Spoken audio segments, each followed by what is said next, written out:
This is Unfiltered, presented by Youth of MCC. What's going on, guys? Welcome back to another episode of Unfiltered. I'm Masani, and I'm here today with Anam, Umama, and Jamal. Today, we're going to be talking about a really popular case that's going around the media. If you guys have heard about the shooting of Ahmaud Arbery, we're going to discuss it today at length. But before we go into case facts, how are you guys doing? Pretty solid. What's up, guys? Jamal here. Into the last 10 days of Ramadan, odd night tonight as we're recording this. Alhamdulillah. Mama. Yeah, it's going great. Literally just came from reading Isha, so that's great. I'm pumped for this episode because it's something that we should really talk about, and I'm excited to get into it. It's going good. It's going really well. Can't believe Ramadan's almost over, but alhamdulillah, it was a good one. And again, I'm excited to get started on this case. Yeah, this is it's definitely gonna be interesting. If you guys heard our episode a couple weeks ago about culture versus Islam evidence with Umar talked about how this is like a really good platform, right? So Mama, you brought up how this is so important. I think it's really crucial that if we have a platform, you talk about things that are important. So going back to the case facts for Ahmaud Arbery, if you do not know, Ahmaud Arbery was 25 and he was shot and killed back in February. Mainstream media didn't pick up the case till April, so a lot of people weren't actually aware that the shooting ever happened. Ahmaud Arbery was shot by Gregory McMichael and his son Travis McMichael. So the story goes that Ahmaud was jogging past and the McMichaels saw him and thought that he was a person who matched descriptions of a lot of burglaries that were going around in the area, and they felt the need to make a citizen's arrest. So they got in a car, they asked their neighbor William Bryan to come with them. So the video is actually shot by William Bryan, and as the case goes on, as the video goes on, you can see Ahmaud jogging, and he pulls up to the car. The car is being driven, and Travis is outside the car. His father's still inside the car. Both men are armed. Ahmaud tries to run around the car, and instead gets in a confrontation with Travis, who, keep in mind, does have a shotgun. As they get in this little battle, this little brawl, Ahmaud ends up being shot 3 different times. The autopsy reports came out. He was shot once in the hand and twice in the chest. So, guys, big question here. How do you guys feel about this? It happened back in February. It just came out now. So a lot of feelings and wounds are still fresh. How are you guys feeling about it? I feel like the biggest surprise from this case is that it happened in February. And even myself, like I did not know about it until like a week ago or like 2 weeks ago, whenever it surfaced on the internet. And it just goes to show that another question that arises from this is that if it wasn't on social media, would anyone even know about this case? And would these individuals, would they have even gotten arrested for it? Because prior to this, they were just in their home living their life, and they literally had blood on their hands, So that's one question that comes up is like, would they have even gotten arrested or accused of anything if it didn't surface on social media? Yeah, this is like one case that Yeah, went that's viral on what the I was internet. gonna say. Imagine how many times this probably happened, but there's no video for it. Exactly. And people are just walking murders due to like racism, like inherent racism. And like, unlike the report, they said they're going to go for a citizen's arrest. Where was the arrest? Yeah, There was no arrest, Yeah, right? there was no That was no arrest. arrest, even Yeah. if that was the case. And the thing is, within Georgia, there's like certain protocols for a citizen arrest. And basically, it is obviously they need to have reasonable and probable grounds to arrest someone based on suspicion. But the thing is, in order to even do that, they need to witness someone actually committing the crime. And based on the video, what crime was he committing? Walking, running, how is that a crime? The fact that he's someone who's a person of color, specifically black, like he just got not even arrested. He literally just got shot down. There's so many other ways to go about it. And the first thing that pops up into their mind is to shoot someone. And that literally makes no sense to me whatsoever. I think there's 2 more really big things to note when we're talking about this case, right? So the first one is that there were 3 people in charge of this case. The 3 district attorneys so far have all recused themselves. The first one was Jackie Johnson. She, I feel like right away should have recused herself. She had a relationship with Gregory McMichael. He's part of the GCPD down there. Big thing to note, when the officers heard about the shooting the first day, apparently there were reports out that they wanted to go make this arrest, but Jackie Johnson said don't do it because of the fact that she had this relationship. So that's what's going on right now. The other 2, the second guy who actually ran the case, George Barnhill, he also said there wasn't sufficient evidence, but he also recused himself. And then the third guy, Tom Durden, took over the case. He also recently recused himself. So it looks like a lot of these people that are coming on the case don't want to be on the case. They have these contaminated relationships. I think that's something we're going to roll back to later. The big thing to note, though, this week there's this development about how Ahmaud was trespassing inside this house that's being constructed, right? Yeah. So I think a big thing to think about is if they were going to make a citizen's arrest, is trespassing onto a constructed property, not a finished property, but a constructed property, good enough grounds to make that arrest? It wasn't even trespassing in the sense he was running in the video. You can see he looks into the window. He looks into the window of a house under construction. Yeah. Is that Yeah. even trespass? The He's looking into video- a window of a house that's not even built. The video of itself, like when you look at it with no type of context, you'll just be like, okay, this person's just checking out the construction Yeah. area. That's it, But if you put everything else into context and like the way like those certain individuals saw it, they just saw it as trespassing. They just wanted to label it as something or some sort of crime. So they had some sort of grounds to do Some an arrest. reason for like to blame like whatever they did, whatever actions they did. Yeah, so like if he was white, would that be trespassing? Not at all. Oh, Like this Right? whole case Like, that's would what it comes not down even. to, you know what's right? funny? Would be a Like I whole- don't. Those coming of age teenage movies. Now I know this happens in real life too. Like a bunch of like teenagers are like, oh yeah, let's like go over to this abandoned thing, yada yada yada. And like a couple of my friends have done it too, where they trespass. But the thing is, the one time like a police officer approaches them, all they say is like, okay, yeah, you guys should go home. This is like you're not supposed to do this. That's it. So how does him doing that go to him getting shot down? Like where's the comparison in that? You should have fear for your life. Yeah. And even he was like going for a jog. It wasn't like his mission was to go trespass and do his Yeah. own. He was like Yeah. running past And it. the thing is, he was jogging. He wasn't even running like, oh my God, like I just did something. As Do if, you know what I'm as if he saying? was Yeah. running away from Like something. I probably jog in a weirder way than he does. You know what I'm saying? On the phone call. So right before this all happens, they did call the police. There's been a lot of criticism about the case that if you were going to make a citizen's arrest, call the police 1st. So there is a transcript of the phone call from Gregory McMichael, and he's calling the police, and they ask like, well, what's the crime? And he uses the words. He says that he sees this African American man and he's hauling ass. So he's trying to say that he is sprinting, whatever. And the other argument that they make is that he's wearing cargo pants. So he doesn't look like he's in athleisure doing what he's doing, right? My big thing on this is if you're a person who jogs, as long as you got shorts on. Like I jogged in weirder things like sweatpants, whatever. But if you've got any type of whatever you got, you work with it, right? Yeah. And for him, quick like backstory on him, like he played high school football. He's in the Georgia-Florida All-Star game. It's not too far-fetched to think that he was just jogging. Yeah. He's further out in the distance, right?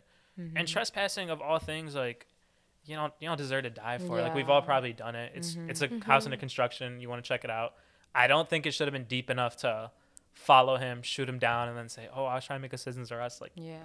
Were And you? another thing, like they were both in a vehicle.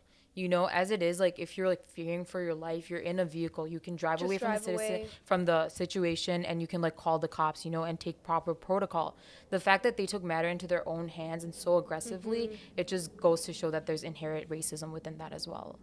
well, there's two cars, right? So you got the guy who's recording, and you got them, and there's 3 guys against this one guy. So you got 2 cars, 3 guys going after this one African American man. Like, Yeah. if you really, really wanted to just stop him and talk to him, of all things you could have done, just box him out. Yeah. You could stop him, Yeah. There's no reason for you to Pull out stand a out there, gun. be all macho, and say, "All right, I'm gonna protect this city." Like, no, it's not like that. And it's 3 men against 1, Like, what makes you think that, just because there's, like, just one individual, I have to, like, fear for my life? Do you guys think that the father or the son, they both thought they had more authority, not just obviously because of their being, white, but because he was an officer beforehand? Like, you think he felt like he had the authority? Like, he thought he would be able to do it because he had background in it and he had a weapon and stuff like that? I definitely do think that he thought he had more authority, only because, if you compare it to like a regular person, he'd be like, oh no, like I was an officer before. I know how to handle these things. I know how to profile someone in that way. I Yeah. understand when a situation's dangerous. I feel like that would be his like defense mechanism. But at the same time, like that should not give you a reason to shoot someone. Oh, 100%. Like I was watching Sean King's live when this first happened, and Sean King's like the lawyer for Ahmaud. He does a lot of these cases where it's like injustice. And he was talking about how like the only way that they saw that like as like a lawyer, as like a team to defend Ahmaud and bring these people to justice, the only way they could do that was by releasing the video to the public. So like that, like you touched on this earlier, Yeah. but like the fact that you need to release a video of someone being shot and killed. Imagine how horrifying that is for the family. Yeah. They have to relive it every single day on social media, just to get justice for their Yeah. son being murdered or their family member being murdered. And that like like we talked about this earlier too. Like not like everyone probably there's probably a lot more other people that didn't have a video, and this didn't go viral, and they didn't get the justice. Like, how do we stop this like systemic racism, not just in America, but it's among everyone in general? And racism towards blacks, racism towards browns, Right everyone, now with right? Asians. Yeah, right now with Asians with coronavirus, like it's real. I think a lot of it definitely comes down to our preconceived notions of bias. So I was prepping for this week's podcast. I was reading through this study, and Jamal, I'm gonna put you on the spot for this one. But I was reading through the study about just bias in general and how people's names lead to biases. And there was a blind study done with multiple individuals, and they just gave people names, right? They just threw out some names like, would you feel like, do you feel like you're in danger around this person? Do you feel like you're not? So 4 names are given: Connor, Garrett, Deshaun, and Jamal. Yeah. So people, when they heard Deshaun and Jamal, is like high alert. Like I got to be a little careful. But you hear Connor and Garrett, you're like, oh, these are great guys. Yeah. How do you feel about that with your name? Yeah, and all? I mean, obviously it's wrong, right? But funny backstory. So yeah, I grew up with my name Jamal, which is like known as like an African American name. I'm not African American. However, when I play like PlayStation or Xbox, I have my username is just Jamal, right? So no one knows what I look like. And if I beat someone in the game, for example, this even happened the other day. This happens almost all the time. Someone on the other team will get really mad and they'll be like, "Shut up!" and then they'll drop like an N bomb or something, right? Yeah. And I just sit there and I'm like, "But I'm like not." First of all, I'm not. Second of all, why are you saying that? Even if I was, right? It's like, yeah, dude, racism is just.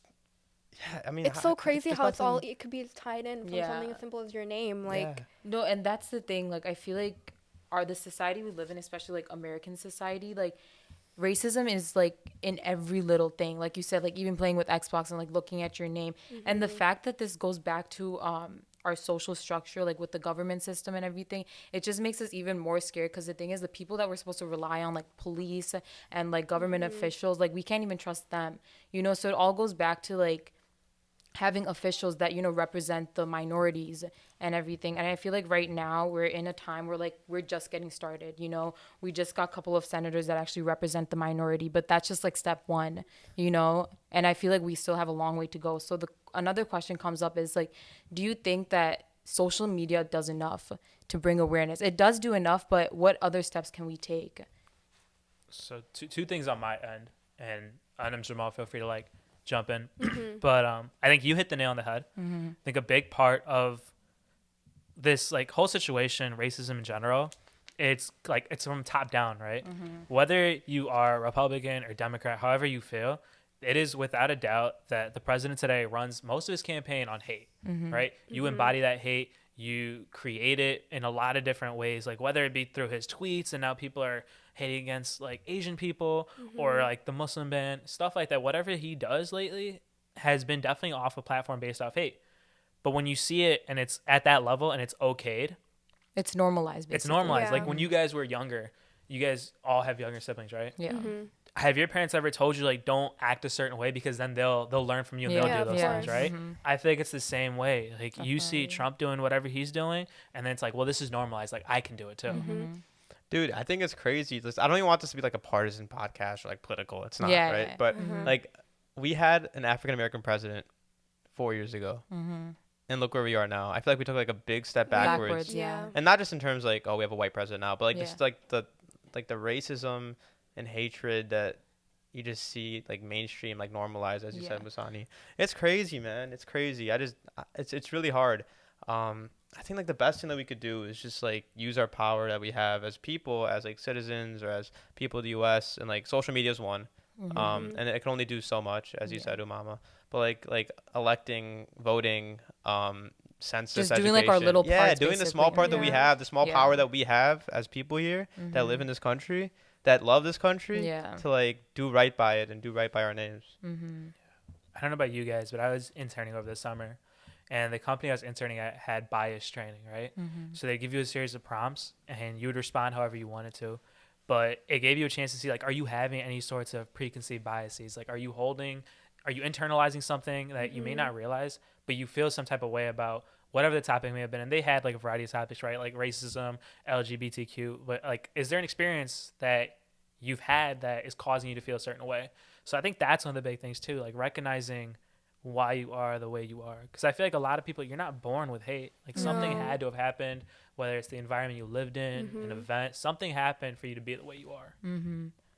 And going back to what you said, like, you know, you're not born with hate, and just goes to show, like, you know, a lot of the people that are our age right now, you know, they were raised by people that were part of the civil rights movement, you know, where there was like a lot of hates towards blacks. And that's another thing, like, we need, another thing that we can do is make sure that we raise our children in a way where we don't implement bias, and we implement, you know, we don't implement any type of stereotypes. And even within our, like, Desi culture, like, Desis are racist, like, we all know that, you know, like, 1,000,000%. you know, like, I've dealt with like aunties and uncles, like, you know, that they're so stereotypical to even their own kind, Yeah. you know, and that just says enough about how we see like people of color too. And it's kind of saddening because we're people of color too, you know, we're part of the minority too. And if we can't even like respect and like empathize with other people, what does that say about ourselves, you know? How do you expect others to do it to us, you know? Exactly. Because our generation, like, this is a question for you guys, because I think our generation, again, is pretty vocal about all these kind of things because we understand it. Because of us knowing more and understanding it more, do you guys think that the next generation, like, inshallah, like when we have kids and stuff, do you think it would get better because we know how to raise them? Like, we hopefully, like, we won't raise them the way, you know, or maybe like some of our parents did with all these stereotypical, you know, notions and stuff like that. Do you guys see the future generation being a little bit better about it? Like, everyone being more aware of everyone's, you know, culture, religion, ethnicity, everything like that, and being accepting. I mean, the thing is, even if you look at our parents, I'm sure they weren't like, we're gonna raise our children with bias and racism, right? Obviously. It's not intentional. So like, I guess a lot of it comes down to like self-reflection and being able to know like where our biases lie. Like all of us sitting here that are listening right now have biases, have some type of racism, prejudice somewhere, right? But being able to like self-reflect and identify those, that's like the big crucial step. And then once you do that, that'll help when you're like raising your children, talking to your friends, building your relationships. As long as you're able to self-reflect and be able to accept where you're wrong and where you're not perfect, right? I guess reflecting on that question, I'm gonna take the stance that I don't think that we can make much more of a difference. I feel like you're either aware of it or you're not, right? Like when you're growing up, and this is stereotypical of me to say, but when you're in like the deep South, you associate the South with racism. Like that's just inherent. But you guys probably all have friends from the South that aren't racist. That's just what we associate it with. And I think for us though, like, yeah, I could say like the four of us, you know, inshallah, when we have kids, like they'll be very aware about their surroundings and what they are and aren't saying. But even in a democratic state like Illinois, where we feel like we're so progressive, you still see racism, you know? 110%. I feel like it really comes down to like what you're raised with, the values that are instilled in you. And from there, yeah, if you are all on the same page and instilling these good values, for sure, we can make a difference. But I don't think that's a given. Yeah, definitely. I don't think it's a given either, because also, like, if you think about it, like, it's the 21st century, it's 2020, and things like this are still happening. That's you know, very so true. what makes you think that in another 20 years, like, this won't still happen? And that's why I feel like it's super heartbreaking, because when this case came up, it's just like, oh my God, it's like, not again, you know? Like, so many times, ever since Trayvon Martin's case, like, I've been more aware of, like, things like this happen, and, you know, like, the whole Black Lives Matter thing, and I've been more aware of it. But the thing is, for me, what I've realized is just a constant loop, you know? We keep taking steps in the right direction, but there hasn't been one thing where we can say, like, okay, this is it, this is done. It keeps happening. That's, like, I feel like that's the most heartbreaking part. I feel like that's what bothered me too about this. So I saw a tweet. Someone tweeted and they said, "Did you see the Ahmaud shooting?" Someone responds to it and he's like, "Yes, I saw it. My dad saw it. Yeah, my grandfather that saw one it. blew My up. great grandfather saw it. His great grandfather saw it." And I feel like the first time I read it, I was like, "Wait, what?" Right? And then the second time I read it, I was like, "Oh, Yeah. like this is just, it's systemic. It's Yeah, always it been is that way." systemic, You know? And I feel like we talk about it a lot in terms of like African Americans and the racism they like face because of all these shootings and stuff like that comes into media spotlights. But I feel like the big thing with racism is it doesn't always have to be like, it doesn't end in death, you know? It can always be like racial profiling, making someone feel marginalized in ways that they shouldn't. Racism Like, comes in like many different shapes and forms, basically. you Yeah, know? exactly. And I feel like there's no way that the four of us don't have a story where we were, you know, course. had some form of racism occur Yeah. towards us. Yeah. Definitely. Yeah, I mean, like, I think the big question is, and like when we self-reflect, is like, yeah, what are we gonna do for our kids? But then what can we do now? We have social media. We do our best. Like, when they had the whole Run with Mod campaign, his family called him Mod for short. So they made it Run with Mod, where people ran with a white shirt to kind of show to show the injustice and show what happened. But like, alhamdulillah, that's great, right? That's a step in the right direction. But then like, even like in my own friend group, in my own family, there's bias and racism. What could we do about that? And like the first thing I would think of is like checking your friends, checking your Yeah. family when stuff like that happens. Definitely. Even something like, it doesn't even have to be racist or biased or anything, but like dropping the R word, for example, right? And to support people with disabilities, because that's Yeah. not right. Dropping the N word, that's really big among the Yeah, brown community here in definitely. Chicago. Yeah. I could attest to that. Just stuff like that in general, and we're all guilty of it in some way, some fashion. But like, how do we go about doing that? Like you said, like keeping your friends in check, like every single time, like obviously there's like a time and place, but the thing is like what I think is really important is to like do it in a good way, in a manner where you're not degrading the person, but just letting them know like this is right and this is wrong. A lot of people, like I have a lot of friends that say the N word, and it bothers me so much. And like even like the defense that they have for saying that word just bothers me so much. And I just set this fact straight, and I literally argue until they realize it from my point of view. And I'm not even trying to like force it on them, but it's just like it's literally black and white. This is right, this is wrong. And I feel like if we're doing that ourselves, like hopefully like they'll take it on to their friends who are a lot more racist or like say the N word a lot more. Even So if as long it- as we're yeah. doing our part, Yeah, and like that's a great point. And even if like you hit them with the facts and stuff, no matter what happens, if you put them in check once, they're not going to do it again around you because they Yeah. don't want to get into Yeah. that argument Yeah, again. They don't want to be uncomfortable again. So in Yeah. general, they just won't do it around you. They might and that'll do just it- pass on over and over and they over. might You're do not it. there. Yeah, they might do it around their other friends, but the thing is, hopefully, them being uncomfortable is like they remember that and they're like, okay, wait, I remember this conversation that I have, and I won't do it. Yeah. So, open question for the three of you. How diverse would you say your own friend circles are? Oh. That's a good question. It's a really good Unfortunately, question. not at all. Yeah. No, honestly, like being in high school, like even in middle school and high school, my friend group was a lot more diverse than it is now.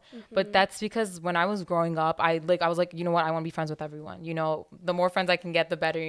More hangouts, more plans, whatever, right? But the thing is, like, there's like a sense of like feeling comfortable when you Yeah, have there like, it is. when you have friends that are the same race as you, or the same religion. It feels comforting. And even in times like this, when there's so much racism towards like people who are Muslim, who are Black, who are Desis or Asians or whatever, it gives you a sense of unity. And like and that's the thing, like it's not like, oh, I'm not gonna be friends with you because you're Black, I'm not gonna be friends because you're white. It just gives you a sense of like you just feel safe, basically. But I can Yeah. definitely say that like it's not really diverse, but obviously it's not intentional, Yeah. not at all. I was just gonna say, going off of what Omama said, for me it was also like growing up. It was like, okay, we'll let you hang out, but only if they're Desi, That's also or true. if they're so and so, like if they're Muslim, because we'll feel more comfortable if you're with them. And obviously, I got that told over and over and over and over again, to a point where I just, limited myself to everyone else and just kept my Desi friends. because and then it was easier. it was easier. And then again, we talked about this last week, and I won't go over it again, but again, where,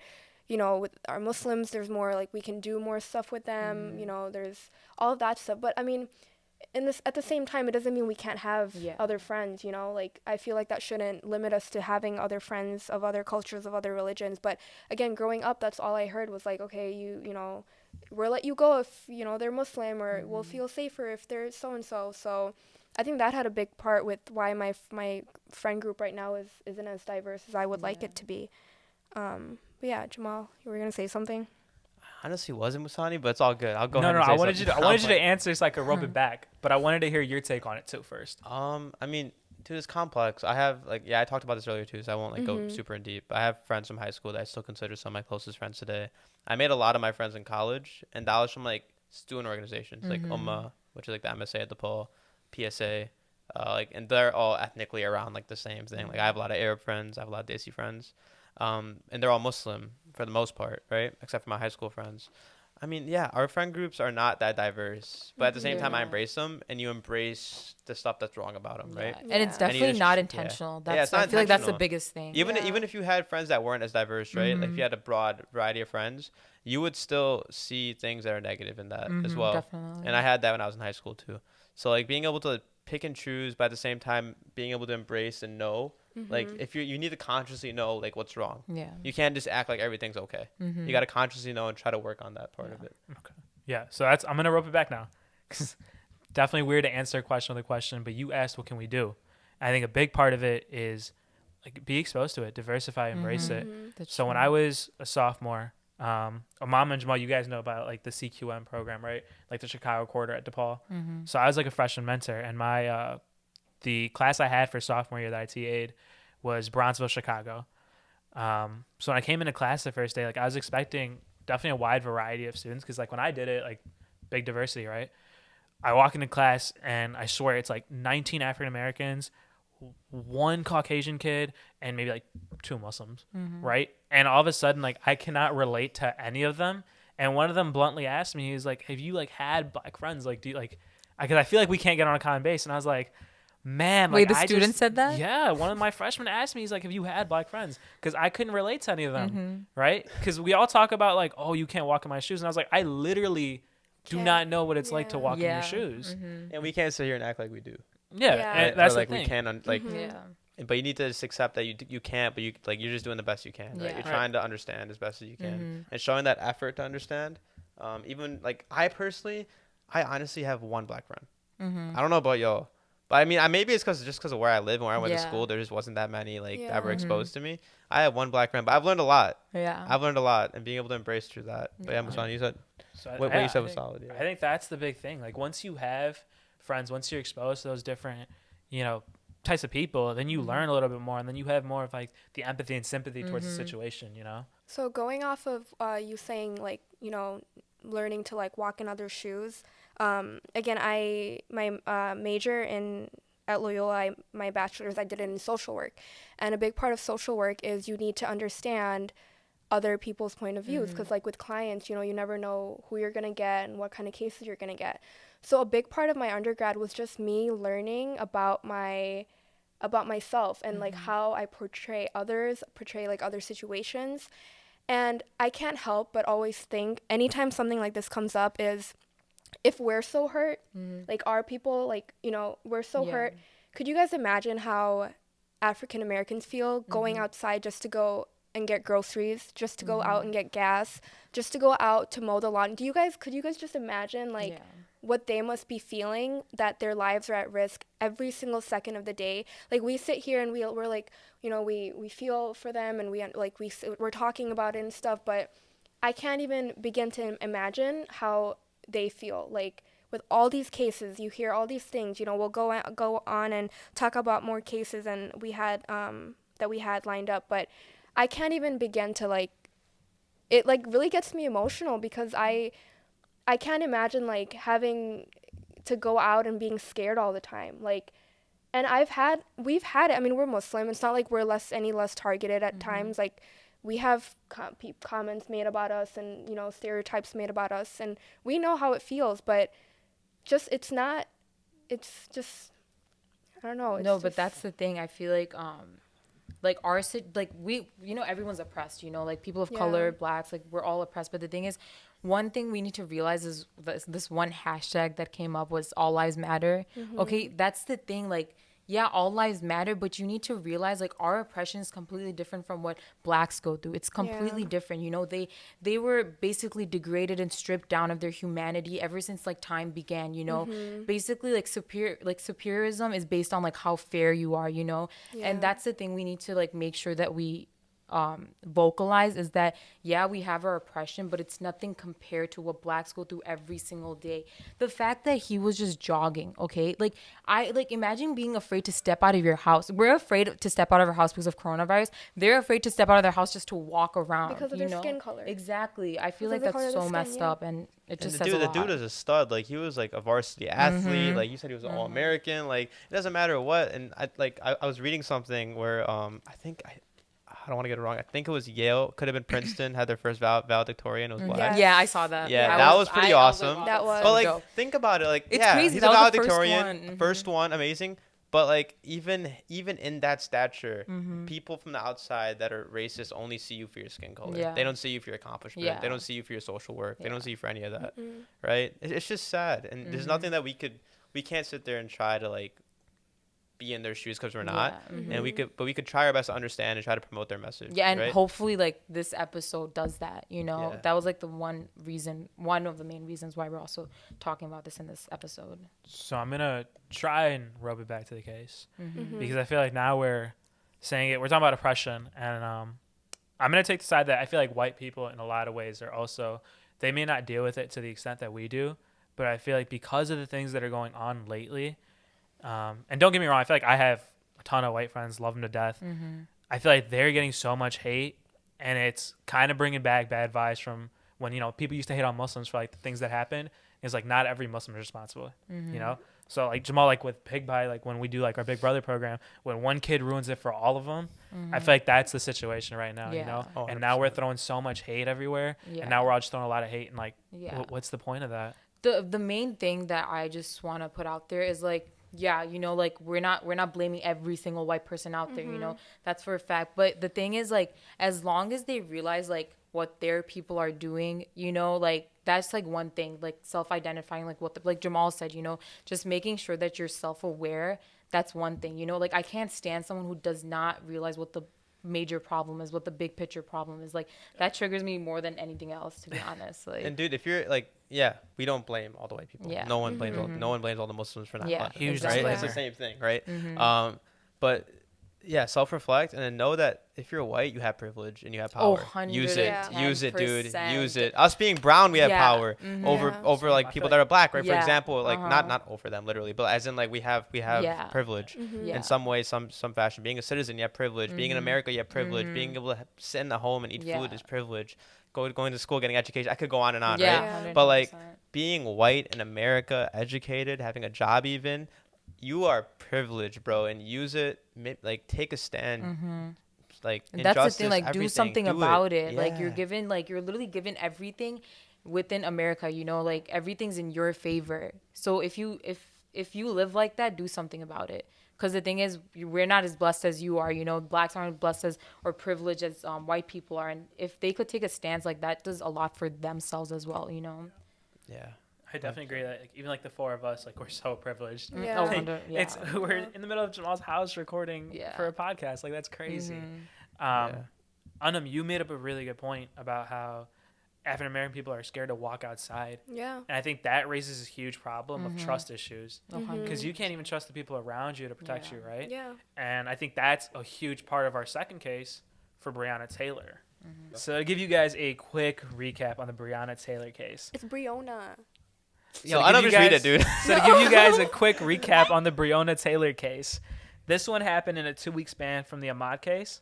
And I want to highlight the fact that Breonna was an award-winning EMT, right? So in the middle of coronavirus, this huge pandemic, this is someone that we actually need. She's risking her life. She's going to work.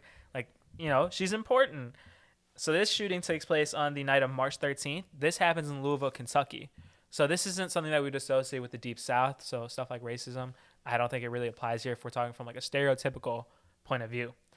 But officers claim that they were executing a search warrant for a suspected drug dealer. However, they went into the wrong house. So this is the middle of the night. Breonna is living with her boyfriend, Kenneth Walker. They hear there is no knocking, right? So the police don't knock. They just break in. Kenneth picks up a gun because, you know, you got someone coming into your house. You're going to think it's a burglary. Something's going wrong. Police then fired 20 shots, 8 of which hit and killed Breonna. And as of the current moment, Walker is actually under arrest and charged with assault and attempted murder on a police officer. One thing I want to point out, though, is there are reports that did recently come out saying that the officer that was shot was actually shot in friendly fire. So we're not even 100% sure if Kenneth Walker was actually the one shooting at the officer. With that said, do you guys feel like trust issues play a part here? Like you see a case like this, like if you're African American, how do you believe in the Wait, cops? why was she getting raided again? Okay, It was the wrong house, right? So the story is that they were doing like a drug raid, right? Like they Yeah. heard, they had a tip. And the crazy part of the story is the person was actually arrested that Yes, morning. I was gonna say that the person was already arrested. So this like So this whole thing didn't even need to happen. it didn't was even just need to fake. happen. It was like, the Yep. person and that then they're charging the boyfriend, and then they Okay, killed the if you innocent think girl. about it, Yep. the way like I didn't read this case prior to this, but the way I'm seeing it is like it seems like a whole state setup just to like blame it on someone else, basically. So I'm not That's going to what say it it's a was. state setup, but I'm going to say this is definitely a huge communication lapse. Yeah. Like you arrested the guy this morning, you had no reason to break in. Mm-hmm. And if you are going to break in for a drug raid, like kill someone. I get Yeah, not knocking. uh-huh. I get not knocking, but you fired 22 shots right away and you're coming in the middle of the night. What do you expect the other person to do? You know? Yeah. So He okay, had- listen. If someone breaks into my house and I have a gun, I am aiming it towards the door. Like Yeah. I'm not gonna assume it's a police officer Yeah. coming through, right? Like, Right, come and on you know, now. if you don't announce like, don't you knock, know, you police, like don't- whatever, yeah. like do your job, man. There's protocols, okay? Yeah. Hold on them, yeah. Hey, with your dad being a cop, highlight some of these first, like you know. Okay. I mean, there are protocols. Like, you can't just bust in. Like, there's certain things you have to say. There's certain things you have to announce. There's certain seconds you have to wait before you just bust in. Unless, I mean, there's different cases. But for this case, for something like this, this was completely done. This was done out of context. And again, this shouldn't have. And unprofessionally. Very unprofessional. Yeah, dude, I can't imagine how much heat that police department's taking right now. Like Yeah. they're getting like they screwed up big time. Yeah. Like they murdered someone, dude. It just. And that person is a cop, and he won't get brought to justice. Multiple cops probably they won't get brought to justice because they were on a mission, right? And then, okay, first of all, you're gonna kill this dude's girlfriend, okay, who's an EMT helping saving people's lives. Yeah. And then you're gonna arrest a dude for firing back at you, which we don't even know if he did, Yeah. right? Well, he definitely fired, but I don't know if anything hit. Yeah, okay. Yeah. Well, But given the circumstances, it makes Right. sense It was why he complete did. self-defense. I feel like that first one, you're talking about citizens arrest, self-defense. Why am I not talking about it here? Why do I not hear it here? Yeah. You know, like it's crazy. And of course, you want to make those parallels, like Travis McMichael, like Ahmaud was swinging at him. He needed to have self-defense.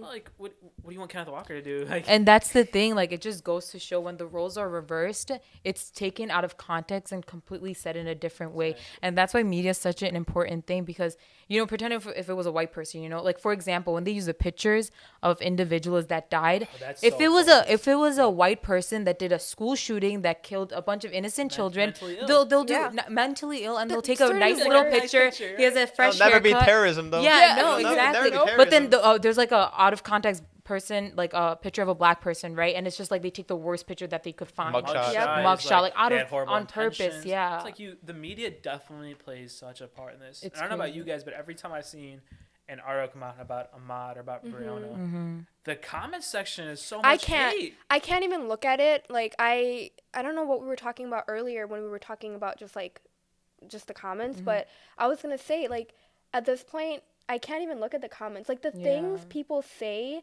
like you just wonder, like, is this real? Like, Wait, are were they people comments saying- against like just the? disgusting, like inhumane comments, like she deserved it, like this is what happens, like Oh my Yeah. god. when you know, like slurs, like, you know, words, like racist, like just it's horrible. And that just, you know, on And top of honestly, like everything that respect the happened, dead. Like honestly, like how are you Yeah. gonna do that? That's like so. White, black, brown Yeah. doesn't matter, right? At that No. point, Does yeah. not matter. Yeah. The one that bugged me was, and it was said by multiple people, was over the Ahmaud case when the video came out that he walked in the house in construction, and they go, he was casing the place. This is what casing looks like. This is how you set it up so then when it's later at night you can come back and steal. It's like, yo, like he is dead. It's first off, it's over. And then the attorney for the guy who actually owns the house said, he came out and said that there's like a little water fountain in the back. Did you guys see that? There's something about No. like there's like this story coming out right now, and someone feel free to fact check me before we say this on air. But the story is that there's like a little watering hole in the back, and he may have stopped back there to get water. But what are you gonna do? Case a house that's under construction? And that's the thing. Like, there's Yeah. no power drills. There's no doors. What are you there's no planning to windows. do? What are you What gonna do you like? Are you gonna grab the whole wall and just start running with it? You Let know? me just steal this wood. Like what Like- the heck? Like what are you gonna do? Yeah. With I that? feel like people don't think like it's just those preconceived notions. Like, oh, this is an African It's American. like let me attack right away. The first thing that comes to my mind. Yeah. Not even gonna think about it. I'm just going to say whatever's on my Like, mind. come on. And then going back to this Breonna case, so the video, so this happened in March, right? Yep. And then the video came out when? When did it go Also- mainstream? Also, a couple weeks ago. Yeah, also they a were couple weeks ago, relatively yeah. like once Ahmaud went mainstream, this one went mainstream maybe You a guys- week or two Yeah. later. you guys see Back a to trend back. here or anything? Or like, Yeah, no, Dude, definitely. that's the big why do we thing. need a video for this to Yeah. like actually be like And brought back to the justice? video thing, like it's honestly like I don't know, one of you guys said it that it's like traumatizing for the family to watch it again. Over and you know, over and also again, the thing yeah. is like everyone's on social media. Every single age group is on social media. So imagine if like a little black kid was watching that, you know, that traumatizes him. You But know, you that know gives what him else? trust issues. Kids who aren't as educated, they're like, you know, let's say like white kids or kids that aren't African American are gonna see that, and then they're gonna assume that they have something to be afraid of. Exactly. They're gonna think, exactly. oh, why, like this person was shot because they were a bad person. Next time I go out, I should fear African Americans. Like, there's a negative, thing to it too. And unfortunately, that one grows a lot bigger than us saying like, oh, okay, we need to be aware, we need to show justice, we need to be more, again, aware of like next time we see things like this. Like, it's, we were talking about this earlier, like, yeah, there's like social media can be great and stuff, but I don't know. I at this point, I kind of like don't really know where I stand with social media. That's the thing. Like, even within social media, like the media basically rules everything, you know? Yeah. And even within media, there's inherent racism. Yeah. And that's the thing. Like, we have to be really careful on how we even like look at these facts and everything. And that's why people with those hateful comments too, like they didn't do their research. They just said whatever was on their mind. Yeah. Yeah. I think you bring up a really good point though for like the younger crowd. That's like the idea you're gonna form in your head, right? Yeah. And what Trayvon Martin happened when we were like freshmen guys. Yeah. Right. So you had Trayvon Martin. Yeah. You had Tamir Rice. You had Eric Garner. Those are just like the really popular ones. Yeah. But there's that common trend of police brutality. Yeah. Yeah. If I'm a young kid, there is no way I either like cops or believe in them. Like, you don't believe in the justice system anymore. Yeah. And like, if you don't have the justice system, at the end of the day, what you really have is yourself and a lot of fear. Man. And that's the thing. not Like, the these are the community people either. we're supposed to look up to. You know, these are the people that are supposed to protect us. So who are we supposed to look up to protect us in these times? We can't really look at anyone. You don't. There is no one. Yeah. But on that note of protection, though, I want to raise a question. So there were 3 DAs on that Ahmaud case. Do you think any of the 3 should be charged in the murder? Because obviously, I also believe that the person who's recording the video should be charged. Of course. That video. Yeah. Did he get definitely. arrested yet? No. He still hasn't been arrested. So Yeah, he yeah. hasn't. Yeah, so backstory, there was a third person, the person that was in the other car who recorded the video. The Was he video got- related to any one of them, He's or their- like? he's what- He was their neighbor. neighbor. He was a neighbor His of the neighbor, guy that okay. shot him. He The also had a guy gun and on son. him. Yeah, so he recorded the video. He gave the video to the attorneys thinking that it would help him if they released it. So they Yeah. his attorneys released the videos and ended up backfiring. Yeah. But But just now- where did they think that this would be? Yeah. Like, this would help I was watching them. Sean King's Yeah. live. That's what he said, right? But like that doesn't even make sense to me why the video got released in that Yeah. way. Okay, first of all. Second of all, this dude's not arrested. He's an accomplice. He's there. He watched it happen and he didn't report it. That's the bigger thing, right? Like, sure, you Yeah. watch it happen, whatever. You didn't report it. You didn't say anything. You didn't recognize the injustice there. That person needs to be arrested. There needs to be something there, like for real. And then when you bring it back to the DA standpoint, one of the DAs, like since the dad that shot him had like a personal relationship with someone that was in the DA's office, they had to Jackie recuse. Johnson. Yeah, they had to recuse themselves from the case. But then like, okay, then what? Then he gets like let off from like the other DA just because he used to be part of the department at one point. That's what it sounds like. That's corruption. And I feel like another thing with this is like, with cases like this, some people don't have the resources to get a good attorney, you know, and that's another thing that's like systematically wrong, you know. And like, he was what, a police officer before, a retired DA? What was he? I don't even know what he was. Yeah. But the fact that he knows people higher up that can help him, but who's gonna help the victim? No one, you know. Yeah. And even though the state gives you like an attorney, they're overly worked, you know. They have other things going on. They're underly paid too. So what makes you think they're gonna give their 110%? they're not gonna go out with there this too? like out of their Yeah. way. They're really exactly, getting paid. Yeah. exactly. And that's another thing that's wrong with the system. The people who are less privileged and people of color, they don't get the same resources that these white people do. And that is why another reason why white people tend to win these cases. That's why these cases are like pushed under, like, you know, they're just rug. pushed away and everything. So I don't know. That's another Yeah, thing. because like if that's Sean really King didn't problematic. come and help out Ahmaud's family, if none of that, if this video never surfaced, what would have happened? Nothing would have Yeah, happened. Nothing would have happened. They would still be chilling right now. We wouldn't have Ahmaud even would be known dead, about it. and Yeah. their family Yeah. wouldn't have any justice for him. Exactly. We wouldn't know about it. We wouldn't be sitting here talking about it. I think resources definitely help in something like this, Yeah, right? Like the definitely. person with better resources, you can like typically afford better help. Yeah. But roping back to the DA, first off, Jackie Johnson was on the case a lot longer than she needed to be, especially if she had that relationship. For her to go out of her way to say, no, don't arrest him, I think that something has to happen. Like, I don't know if it's she gets fired. I don't know if you can bring criminal charges on that. But for sure, like, Some action needs to be something needs to taken. be Again, there's taken. a protocol that they should be following, and automatically, if you don't follow it, like there's consequences that should be, Yeah. taken care of. And but- that's another thing. Are these consequences even going through because they're white, you know? So, and then my second thing is there was the second attorney. Second DA is George Barnhill. He takes over the case and he says there's insufficient evidence. And he argues that George McMichael and Travis McMichael are good to go, and they acted within their rights under citizens arrest and self-defense laws. So I know the four of us, we looked into other laws that are super controversial. Yeah. Do you guys feel like some of the blame falls back on the justice system, like the Florida stand your ground law, if you guys want to talk about that? Because there's definitely cases where things happen that shouldn't have happened, and you try and twist the law in your favor. I'm like currently looking these up. Yeah. So I have like all the facts on them, right? So the stand your ground law in Georgia, it was implemented in 2006, and it says that a person using force in self-defense has, quote, no duty to retreat and has the right to stand his or her ground. And yeah, it's very vague, obviously, but common sense, it all ties back to common sense. There's always a gray area in like laws, that's why there's always loopholes, but the thing is, it's common sense. What gives you the right to shoot someone, to take An someone's unarmed man. life? Like, that's the biggest part that literally blows my mind. Like, what makes you think seeing someone running gives you the right to shoot someone? There's so many other ways to take action against this person, and you decide to shoot.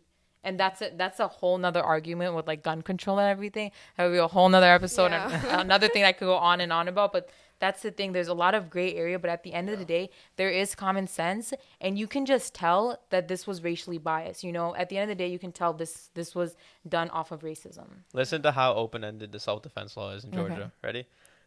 This statute defines the justifiable use of force as using force to protect yourself or a third party when you have reasonable belief that your life is in danger at the hands of another. What does reasonable belief mean? Oh my How god. how gray area. loopholeish open area gray? My big thing on reasonable belief is, yo, you're armed. Yeah. This dude is in his cargo shorts and a white There's three tee, of you. and Musani's right in front of me, right? I could be like, I have reasonable belief he's gonna attack me, and someone could believe that, Yeah. Like, it's not. If there wasn't a video, you don't know what happened. Yeah. He's dead. The only person that Exactly, knows, right? yeah. Like, come on. Yeah, I want to touch back on that stand your ground law, though. So Florida is really controversial on it. There's a case a couple years back for a guy named Marquise McLaughlin. He walked into a 7-Eleven with his kid. He was parked in a handicap spot. Shouldn't have been parked in a handicap spot. A Caucasian male comes up and he starts arguing with his girlfriend. They're like bickering. Obviously, he must have heard it from inside the gas station because he walks out. And he's in the wrong for this, but he shoves the Caucasian man. Caucasian man falls on the ground. As Marquise turns his back to like leave, the Caucasian man pulls out a gun and shoots him in the chest. McLaughlin gets shot in the chest, tries to run back into the 7-Eleven, and he literally collapses in front of his kid. God. All right, how many times have y'all ever drove to a gas station or a 7-Eleven, parked in the spot you probably shouldn't have, just to go in and grab something, come out, or in front of like a Jewel? Oh yeah, Oh, 110%. yeah, of course. Do you ever fear your life? Right? No, definitely not. So- For Definitely sure got not. shoved, No. but he turned his back. You're Yeah. not fearing your life. He's Yeah. walking away from you. Yeah. You have And no then reason also, to like, come on, dude. If you're like talking crap to someone that's like really close to you in your life, obviously you're gonna, maybe not shove them, but be like, yo, dude, back off, like, Yeah. chill, Yeah. right? I think a shove But is I pretty don't think- light, I don't man. think you should You're get shot he's for it. talking to his wife like that. Like, Yeah, I what do you feel expect him to just listen? Like, oh, you're right. Like, Yeah. oh, like no, he's gonna say something, and he should, like, shoved him. Like, he's not gonna just stand there. But for him to turn around and then get his life taken away That's in front of his too kids, in expensive. front of his Yeah, he girlfriend, collapsed in wife. front of his kids. And that just goes to show like things are taking so much out of proportion. Like there's like examples of the citizen arrest law taken into place. So like one time in 2017, a man was attacked with a baseball bat because this person thought that he was intruding into his home, and the court ruled that that was unnecessary force and it was disproportionate to the whole act, And the fact that someone was being intruded into their home and they were beaten up by a baseball bat compared to someone getting shot down and their life taken away, that just goes to show another case that you can compare to that doesn't even compare. I just think it's crazy. Like, you got to go these extremes, man. Because then, like, again, it brings up the fact, like, you shot an African-American man, and now everyone's like, well, Caucasian people are racist. And now we're throwing out these stereotypes. And it sucks because you're in this environment now where everything is it's just this giant generalization, Yeah. You never really get to know someone. You just act on a certain... But that's the thing, bias. like, so you know how, like, people are like, oh, yeah, like, all police officers suck, like, all white people are racist. Like, obviously, that's not our intention, like, oh, everyone's like this. That's not the thing. But the thing is, you need to realize where they're wrong, and you need to realize that you need to take precaution and put that into perspective. I don't know. I think it ends up being like that. So I worked retail, right? So I worked retail for 4 years. And like I'm not gonna name drop the store like the people I work with, but I work on primarily on like the men's end. And anytime I have like an African American customer walk by, I'll definitely like you'll have like your little walkie-talkie on. They'll be like, hey yo, like just be a little more alert. And it'll literally, it could be a friend, and it'll be like, hey yo, be a little more alert. And then I go in for a handshake. It's like, oh, but you see it, you know, like I'll walk into and like the same company, same store that I work at, I'll walk into a different store, and someone will follow me. It's like, dude, I literally work here. Yeah. You know? So I think a big part of it is those stereotypes. People, as soon as you associate, you see a color, you associate it. It's not even like, I'm going to try and get to know you. I'm not going to try and help you. It's, I know. Automatic. You know? Did you guys see that case with the Oklahoma delivery driver and the homeowners association president, like, blocked him off? Did you guys read about that? No, I didn't. Man, I dropped it in the group chat. I want to let someone else talk. It's the one I dropped in the group chat. Wait, when? Like last night, maybe. Okay, hold on. I'm gonna let somebody else talk. I found it. Yeah. Basically, dude was dropping off a delivery. It must be a gated community because the guy asked, "How'd you get like the code to get in here?" And then he blocked off the door so he couldn't leave. And he's like, "If you don't tell me you got here," like he literally stopped him because he was black. That's it. You know, like it's the HOA president. Yeah. He's black, and he didn't let him in. Yeah. Here's a quote. Finally. It says, "I want to know where you're going," says the resident whose car is blocking Miller's way. "It's none of your business. I'm going out. That's where I'm going." That's what Miller replies. "Got me blocks in, so I can't leave," Miller says to the camera, showing the man's white Subaru blocking the road in the gated community. "My name is David Stewart," the man says, blocking him. And he says he's the homeowner's president. And about 30 minutes in, another homeowner, Joan Stewart, why is he being questioned, bro? As I'm reading this, I'm like, okay. The crazy part is he's in this delivery truck, right? It's got the company logo on it. Yeah. Like, man, you're literally boxing him out because he's black in a gated community, right? So racism, it doesn't have to be like, oh, so-and-so died. It literally, this is racist. Yeah. Poor dude, bro. It literally says, like, Miller's seen in the video crying. Yeah. Like, he knows, like, he's in a situation that it's screwed. Like, he's screwed. Like, he's being targeted. There's a whole range to it, you know. On the other extreme end, it's like someone dies, and on the more other end, it's like, oh, people have to fear for their life for just dropping off food and doing their job. I feel like you're literally damned if you do and you're damned if you don't. Because if you're in that situation, like, you, like, just drive by, it's going to be like, oh, he must have not been here. He must have been here doing something wrong. And if you don't do anything, it's like, well, now you can't leave. Yeah. And the saddest part is, too, like, even when people, like, parents, or if they want to educate their kids, you never know. They could either be like, you know, don't do this because you're going to get called out for it. You're going to get questioned for it. But the thing is, like, that's not how it should be. You know, they should be free to do whatever they want, not fear for their life. And that's how it is. Like, it's gotten to the point where parents have to teach their children to not look suspicious. Don't wear this because it makes you look a certain way. And it's just sad that people can't even be themselves. And I can say that parents do teach their kids this from someone who's been working at a school for 3-4 years now. I'm like a supervisor for this after school program, and I've had situations where children, like let's say 2 children aren't getting along. They like push each other, whatever. I obviously have to tell the parents. Mom comes and picks up one kid. The one kid is white, so mom's obviously white, and she'll be like, "Hey, you know," I will tell her like, "This is what happened," and you know, Johnny pushed him, and you know, they weren't getting along, and the other kid would be African American or Hispanic or just you know, a minority child, and the mom has told me that, hey, I don't want him to be playing with kids like that. I mean, she won't say like, I don't want him to be playing with Mexicans, Hispanics, like Asians, blah blah blah. But she'll pull something out where it doesn't sound too much like it's like racist. Exactly, because obviously she sees me in a hijab and she doesn't want to like directly say. And she can even tell that what she's saying is wrong. It goes above their head. It goes above their head. And in my head, I'm putting things together. I'm like, so you basically just want Johnny to play with all the white kids over there sitting in that corner instead of, you know, playing with so-and-so. So like, I have a question for you. What do you even do in that situation? Like, if you can see that she's being racist, you know, like, do you call her out completely? Or like, I actually have. You have to, like, protect yourself, too. You know, what do you do in that situation? No, I actually have. And before, you know, when I first had the job, I was too scared to say anything because I'm like, okay, I just got the job and I don't want to say anything. And I didn't feel like it was my right to say anything because I'm like, okay, you're the parent. But obviously, as I you know, I'm studying to become a social worker, and I understood how important everything is. I've said it like, okay, why can't Johnny play with Jamal? Like, why can't he play with him? Like, they're best friends. They play together in class. Awesome. Why can't he play with him?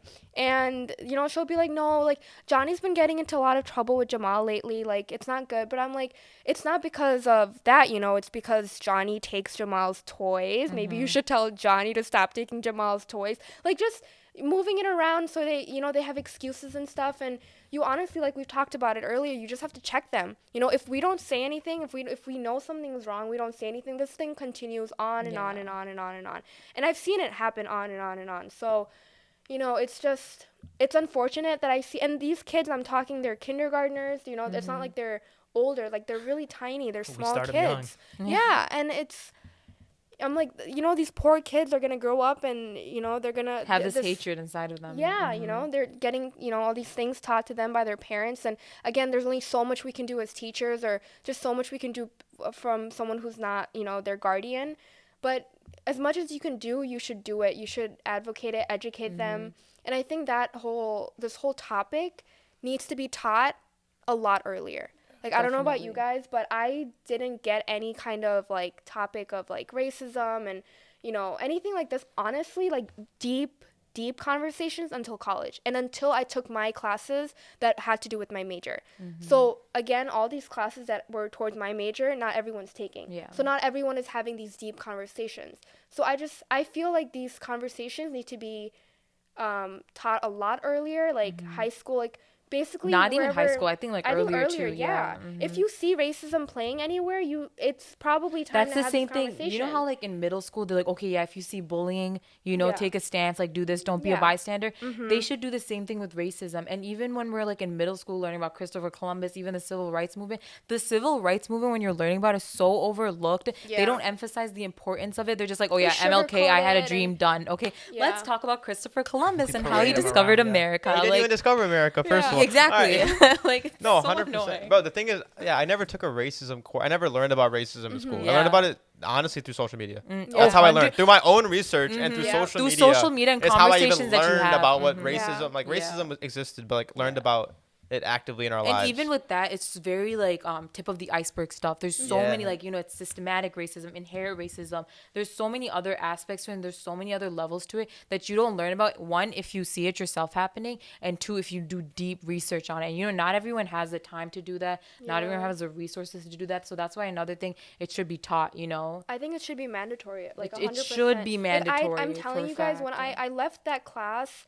I truly felt like a different person. Like, I truly felt like, even, like, going home in the CTA, I was just like, check yourself. Like, why are you scooting away from this person? Like, just stand still. Like, nothing's going to happen to you. Like, and I'm embarrassed to, like, say, like, all these things I used to do, but, like, at least now I'm aware of it. Like, I'm aware of my, going back to what Jamal said. Like, you're just self-reflection, like, self-reflection and all of that kind of stuff. It really happened. And, again, I wish, like, more people were taught these things.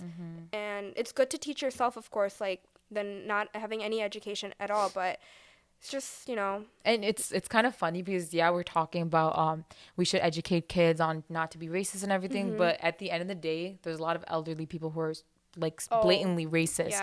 You know, they need to be checked too, but who's going to do it to them? You gotta respect the elders, so you can't really check them like that. But I guess you can just acknowledge it, right? You can just acknowledge it, self-reflect. I think, like, wrapping up is all in all, like, self-reflection is huge. Being able to check your friends, check others, realize where you're wrong, and then, like, dude, use your power that you have, any privilege that you have, use it to your advantage. Send letters to governors, send letters to senators, vote. Please vote. Fill out your senses. Just little as voting can even go a long way, you know. Look around you a little bit. And be open-minded, self-reflection, like Jamal said. We've all been stereotypical one way or the other, but the fact is, once we self-realize, we can stop it ourselves and we can check our friends, like we said, you know? Yeah, specifically with the Run With Maud campaign. If you go to the website, runwithmaud.com, MAUD at the end, they have a petition that you can sign, and over like 1.6 million people have signed it. And I'm pretty sure everyone on this pod has signed it too.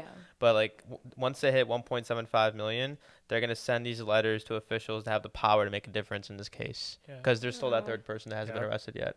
And even this is one stand, but it affects everyone, right? Justice here will bring justice to other cases. And the fact that it has to take that many people just for something like this to get some justice towards it. It's Mhm. kind of sad, but at least something's happening Yeah. for it. And if you're listening today, start with yourself. Look around you. Mhm. Look around what you do, what you aren't doing, what you could do better, Mhm. and look out in your immediate circle.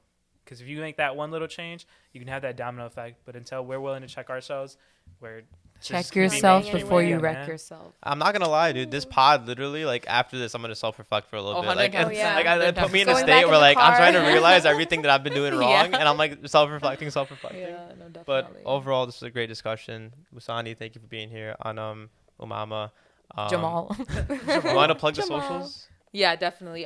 Definitely for sure follow us on Instagram and make sure to listen to our podcast that we post weekly on YouTube, Spotify, and Apple Podcasts. Our YouTube is YOM Unfiltered, and make sure to stay tuned Yeah.